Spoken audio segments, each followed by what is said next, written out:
नमस्कार दोस्तों, स्वागत है आप सभी का हमारे YouTube चैनल गार्गी क्लासेस पर। मैं प्रशांत कुमार शर्मा और आज हम डिस्कस करेंगे 23 जून 2020 के प्रमुख राष्ट्रीय और अंतर्राष्ट्रीय घटनाक्रमों पर आधारित करंट अफेयर्स की आज की क्लास, जिसके अंतर्गत हमारा सबसे पहला पॉइंट है प्रधानमंत्री गरीब कल्याण पैकेज। केंद्रीय वित्त मंत्रालय के द्वारा जो आंकड़े उपलब्ध कराए गए हैं उनके अनुसार हम बात करें तो PMGKP अर्थात प्रधानमंत्री गरीब कल्याण पैकेज जो है उसके माध्यम से देश भर में 42 करोड़ नागरिकों के कुल 64,454 करोड़ रुपए की वित्तीय सहायता उन्हें प्राप्त हुई है। और ये जो सहायता राशि है वह उन सभी नागरिकों को कुल तीन जो स्वरूप हैं उनमें वितरित की गई है, जिसके अंतर्गत हम पहला जो सिस्टम है उसकी बात करें तो वह है DBT यानी डायरेक्ट बेनिफिट ट्रांसफ़र अर्थात प्रत्यक्ष लाभ अंतरण।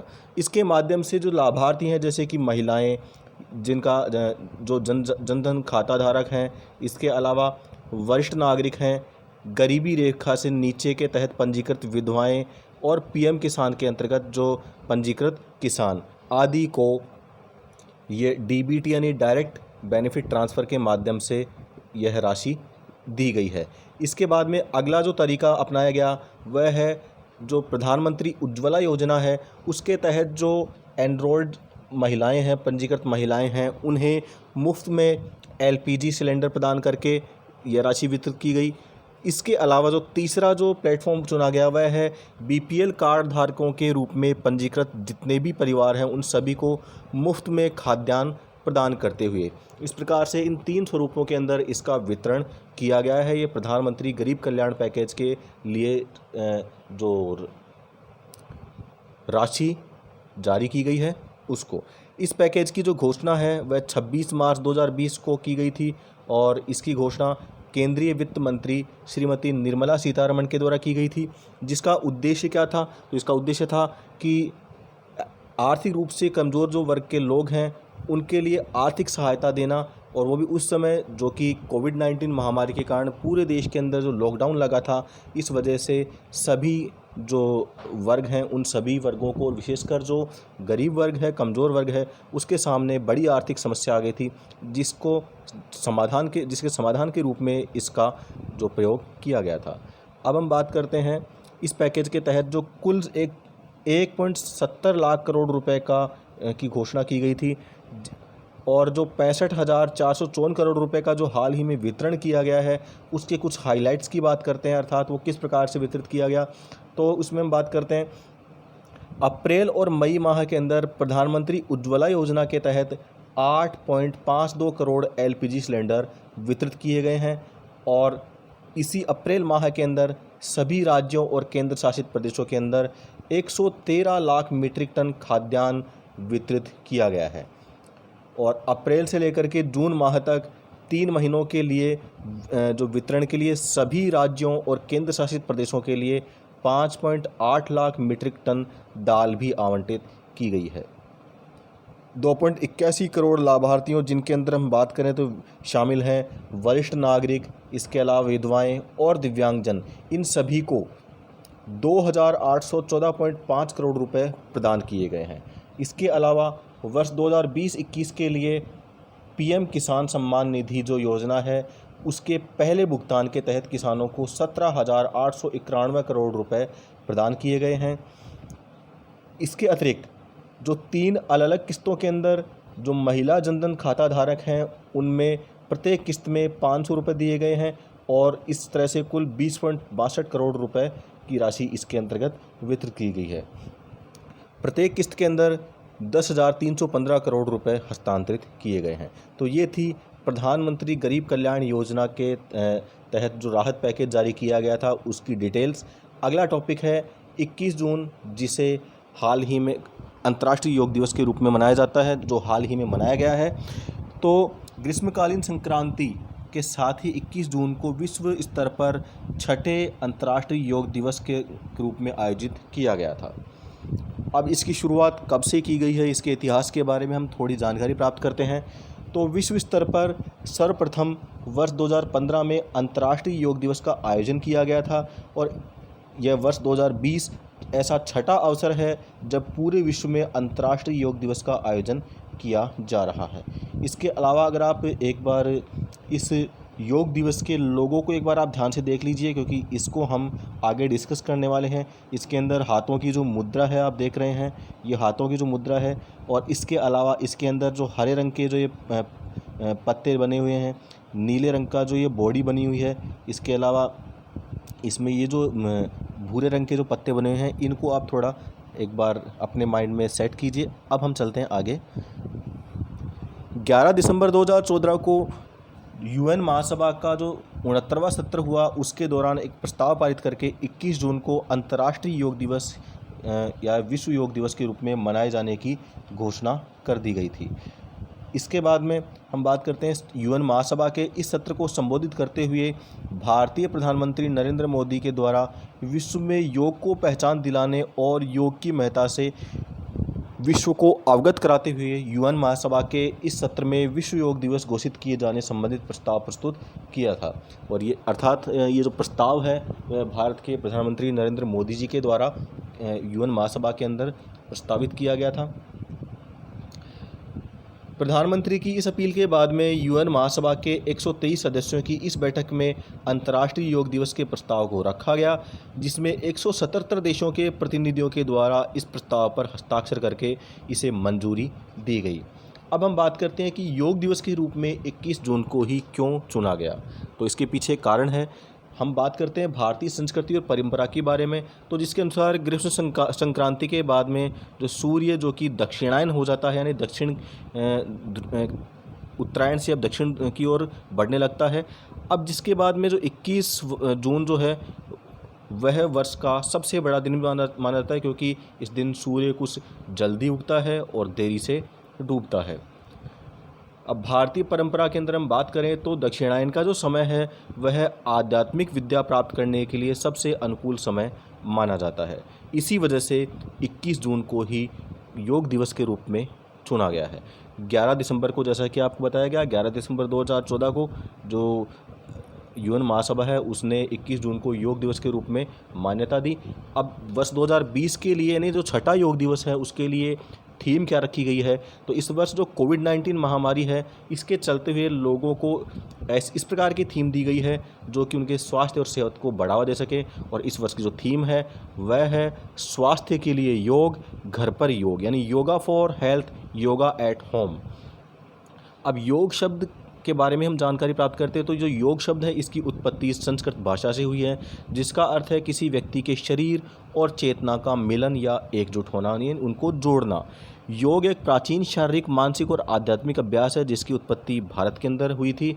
और अब हम आयुष मंत्रालय के योग से संबंध के बारे में बात करते हैं। तो पहले हम आयुष मंत्रालय के जो फुल फॉर्म की बात करें तो ministry of Ayurveda, yoga, naturopathy, यूनानी, सिद्धा एंड होम्योपैथी, इनके प्रथमाक्षरा को लेकर के शब्द बनाया गया है आयुष।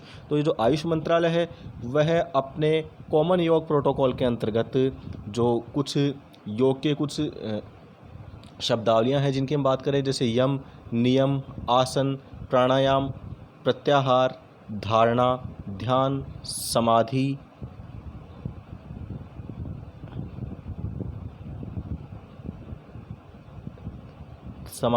इसके अलावा बंध और मुद्रा, सत्कर्म, युक्ताहार, मंत्र जाप, युक्ताकर्म, इस तरह के कुछ लोकप्रिय योग साधनाओं को सूचीबद्ध इसके अंतर्गत किया गया है। आयुष जो प्रोटोकॉल है योग दिवस को फोल्डिंग हैंड लोगो के साथ वर्णित करता है। जैसे कि हमने स्टार्टिंग में मैंने आपको बताया कि आप इस लोगो को आप ध्यान से देखिए तो इसमें फोल्डिंग हैंड लोगो है, अर्थात दोनों हाथों को ऊपर, हाथों को जोड़ते हुए ऊपर ले जाया जाता है, तो ये इसका लोगो है। तो ये हाथों की जो ये मुद्रा है वह सार्वभौमिक चेतना के साथ व्यक्तिगत चेतना के मिलन, मन और शरीर, मनुष्य और प्रकृति के बीच एक परिपूर्ण सामंजस्य और स्वास्थ्य और कल्याण के लिए समग्र दृष्टिकोण की अभिव्यक्ति करती है। तो इस तरह से आप ये जो लोगो है इसकी प्रकृति को भी आप यहाँ समझ सकते हैं। तो यहाँ पर जो हाथों की मुद्रा को हाथ जोड़ते हुए इसको ऊपर की ओर फोल्डिंग हैंड जो दिखाया गया है, उससे संबंधित हमने जानकारी की।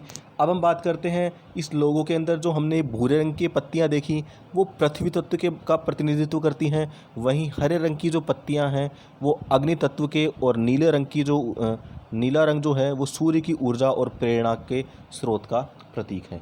तो ये हमने लोगों के बारे में डिस्कशन किया है। अब हम आयुष मंत्रालय और योग के बारे में बात करें तो जो वर्ष योग का महत्व है, योग को प्राचीन भारतीय कला के एक प्रतीक के रूप में देखा जाता है और जीवन को सकारात्मक और ऊर्जावान बनाए रखने के लिए योग काफ़ी महत्वपूर्ण भूमिका निभाता है। वर्तमान समय में जब कोरोना जैसी वैश्विक महामारी से संपूर्ण विश्व त्रस्त है, ऐसे समय में भी लोग अनुलोम विलोम प्राणायाम और इसके जैसी योग विधियों के माध्यम से अपनी जो इम्यूनिटी है उसे बढ़ा रहे हैं, इम्यूनिटी पावर को में वृद्धि कर रहे हैं। इसके अलावा शरीर के किसी हिस्से में दर्द हो या फिर मानसिक तनाव हो, इन सभी को बिना किसी नकारात्मक प्रभाव के ठीक करने में भी योग एक बेहतर विकल्प है, जिसे संपूर्ण विश्व के द्वारा स्वीकारा जा रहा है। अगला टॉपिक है हमारा 21 जून, जो कि अंतर्राष्ट्रीय योग दिवस के रूप में मनाया गया। उसी 21 जून के दिन वर्ल्ड हाइड्रोग्राफी डे के रूप में भी इसे मनाया जाता है। जो हाइड्रोग्राफी है वह आज की दुनिया में सबसे महत्वपूर्ण भूमिकाओं में से एक है, जो कि मैप्स और सी चार्ट्स के माध्यम से पृथ्वी की सतह पर पानी से ढके हुए क्षेत्र के नौगम्य भाग, अर्थात जहाँ पर जो समुद्री जहाज जा सकते हैं, ऐसे भाग की भौतिक विशेषताओं का वर्णन करता है। इस हाइड्रोग्राफिक सर्वेक्षण के बिना जहाज़ों या मछली पकड़ने वाली नौकाओं के लिए नेविगेशन काफ़ी मुश्किल होता है, और ये जो इंटरनेशनल हाइड्रोग्राफिक ऑर्गेनाइजेशन है, अर्थात अंतर्राष्ट्रीय जल सर्वेक्षण संगठन है, उसकी स्थापना 21 जून 1921 को की गई थी। इसके हाइड्रोग्राफी के महत्व को उजागर करने के लिए 29 नवंबर 2005 को प्रस्ताव A/60/30 के द्वारा महासागरों और समुद्र के कानून को संयुक्त राष्ट्र महासभा के द्वारा अंगीकृत किया गया, और वर्ष 2006 से 21 जून को वर्ल्ड हाइड्रोग्राफी डे के रूप में मान्यता दी गई। अक्टूबर 2019 तक अंतर्राष्ट्रीय जल सर्वेक्षण संगठन के कुल 93 सदस्य देश हैं, और वर्ष 2020 के अंदर जो इसकी जो थीम थी वह थी स्वायत्त प्रौद्योगिकियों को सक्षम बनाना। अगला टॉपिक है हमारा गोल्डन लंगूर।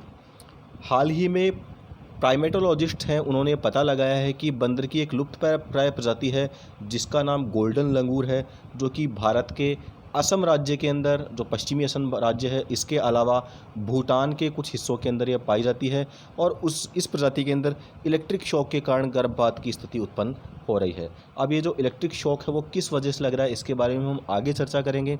उससे पहले हम बात करते हैं जो गोल्डन लंगूर है वह भारत के असम राज्य और भूटान के अर्ध सदाबहार और मिश्रित पर्णपाती वनों के अंदर निवास करते हैं। और अब हम बात करते हैं कि किस प्रकार से इन्हें इलेक्ट्रिक शॉक का खतरा रहता है। तो ये जो लंगूर है, गोल्डन लंगूर, या एक स्थान से दूसरे स्थान पर जाने के लिए पेड़ों के जो ऊपरी कैनोपी है, यानी ऊपरी जो चोटी की जो शाखाएं हैं, उनका उपयोग करते हैं। लेकिन इनके रास्ते के अंदर हम बात करें, जब ये एक शाखा से दूसरी शाखा पर पहुंचते हैं तो इस दौरान उनके रास्ते में 3 फेस इलेक्ट्रिक वायर पड़ते हैं, जिसके कारण इलेक्ट्रिक शॉक लगने का उन्हें खतरा बना रहता है। और कई बार ये बंदर जो लंगूर हैं इन इलेक्ट्रिक तारों के चपेट में भी आ जाते हैं और उन्हें नुकसान उठाना पड़ता है। भारत के असम राज्य में गोल्डन लंगूर का जो क्षेत्र है वह 3 नदियों, जिनके अंदर ब्रह्मपुत्र दक्षिण के अंदर स्थित है। इसके दक्षिण भाग के अंदर ब्रह्मपुत्र नदी है। जैसे कि हम एक बार इस स्क्रीन पर ही हम इसको थोड़ा रेखांकित करें तो दक्षिण भाग की जैसे हमने सीमा बनाई, इसके अलावा जिसमें ब्रह्मपुत्र नदी है, इसके अलावा पूर्व में मानस नदी और पश्चिम में संकोश नदी, इस तरह से घिरा हुआ है। और जबकि इसका जो उत्तरी भाग है, उत्तरी भाग की जो सीमा है वो भूटान के अंदर समुद्र तल से 2400 मीटर ऊंची पहाड़ियाँ इसके अंदर बनी हुई हैं। ये पहाड़ियाँ इस तरह से बनी हुई हैं और इनके बीच का ये जो क्षेत्र है ये अर्ध सदाबहार और मिश्रित पर्णपाती वनों से घिरा हुआ है, और यही गोल्डन लंगूर का निवास स्थान माना जाता है। अब हम संकोश नदी के बारे में बात करते हैं। तो संकोश नदी का जो उद्गम है उत्तरी भूटान से होता है, और यह नदी भारत के असम राज्य में ब्रह्मपुत्र नदी से मिलती है। इसे स्वर्णकोशा नदी भी कहा जाता है। और भूटान में इसका जो नाम है उसकी बात करें तो पहले यह भूटान में वांगडू फोडरंग जो नाम का शहर है उसके पास कई सहायक नदियों के संगम करती है और उसके बाद में इसका जो नाम है वह पुनातसांग चू के नाम से इसे जाना जाता है। भारत के अंदर प्रवेश करने के बाद यह असम और पश्चिम बंगाल की सीमा पर बहती है। दूसरी नदी हमने बात की मानस नदी के बारे में, तो ये नदी दक्षिणी भूटान और भारत के बीच हिमालय की तलहटी में बहने वाली एक परवर्ती नदी है जिसकी कुल लंबाई 400 किलोमीटर है। भारत में ब्रह्मपुत्र नदी में मिलने से पहले 24 किलोमीटर तक तिब्बत में बहती है जो कि वर्तमान में चीन के कब्जे में है। इसके बाद वह 272 किलोमीटर भूटान में और 104 किलोमीटर भारत के असम राज्य के अंदर बहती है और यह भूटान की सबसे बड़ी नदी प्रणाली है। वर्ष 2019 के अंदर भूटान में गोल्डन लंगूर की जनसंख्या में वर्ष 2009 की तुलना में 62% की गिरावट दर्ज की गई है, अर्थात आधे से अधिक जो गोल्डन लंगूर हैं वो अब विलुप्त हो चुके हैं और अब कुछ ही इसकी संख्या बची है। अब हम बात करते हैं वर्ष 2009 में असम के अंदर इसकी आबादी की बात, तो 5140 गोल्डन लंगूर उस समय असम के अंदर काउंट किए गए थे और इस वर्ष हालांकि कोविड-19 की वजह से राष्ट्रव्यापी लॉकडाउन के कारण इस जनगणना को पूरा नहीं किया गया है। अब हम गोल्डन लंगूर के बारे में जानते हैं, तो जिसका वैज्ञानिक नाम है वह है ट्रेचिपिथेकस जीई और इसका जो क्षेत्र है वह पश्चिमी असम, जो भारत के अंदर अगर हम बात करें पश्चिमी असम और भूटान का ब्लैक माउंटेन की जो तलहटी है इसके अंदर यह निवास करते हैं। और जो IUCN अर्थात international union for conservation of nature जो है उसकी रेड लिस्ट के अंदर अगर हम बात करें इसकी स्थिति, तो इसे लुप्त प्राय प्रजाति के रूप में इसे चिन्हित किया गया है IUCN की रेड लिस्ट के अंदर। अगला टॉपिक है नेशनल टेस्ट अभ्यास मोबाइल ऐप। केंद्रीय मानव संसाधन विकास मंत्री ने घोषणा की है कि राष्ट्रीय परीक्षण एजेंसी यानी NTA नेशनल टेस्टिंग एजेंसी उसने नेशनल टेस्ट अभ्यास मोबाइल ऐप पर हिंदी भाषा में मॉक टेस्ट देने की सुविधा शुरू की है। अब इस ऐप को जो NTA है उसके द्वारा विकसित किया गया है और जो उम्मीदवार हैं उन्हें NTA के दायरे में JEE मेंस और नीट जैसी आगामी परीक्षाओं के लिए मॉक टेस्ट देने के अंदर सक्षम बनाता है। इस ऐप को उच्च गुणवत्ता वाले मॉक टेस्ट के लिए उम्मीदवारों की पहुंच की सुविधा के लिए लॉन्च किया गया है, क्योंकि कोविड-19 के मद्देनज़र राष्ट्रव्यापी लॉकडाउन के कारण शैक्षणिक जो संस्थान हैं उनको बंद कर दिया गया था, जिसकी वजह से जो प्रतियोगी छात्र हैं उनको आगामी परीक्षाओं के लिए मुश्किलों का सामना करना पड़ रहा है। हिंदी माध्यम वाले जो प्रतियोगी परीक्षा के छात्र हैं उन्हें अब NTA के द्वारा नेशनल टेस्ट अभ्यास मोबाइल ऐप पर जारी हिंदी भाषा में मॉक टेस्ट का अभ्यास करने की जो सुविधा वो प्राप्त होगी।